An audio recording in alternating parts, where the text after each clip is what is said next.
Hi, ako si Reggie. Ah, date ngayon, July 1,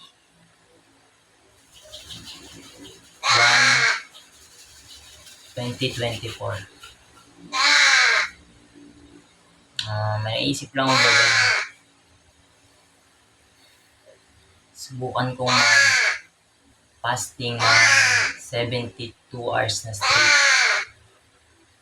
Yun, sana magawa ko. Kasi hindi ko pa siya na susubukan o na itatry.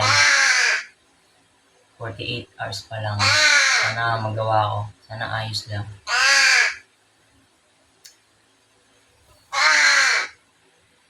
Pero bago yun, kakain muna ako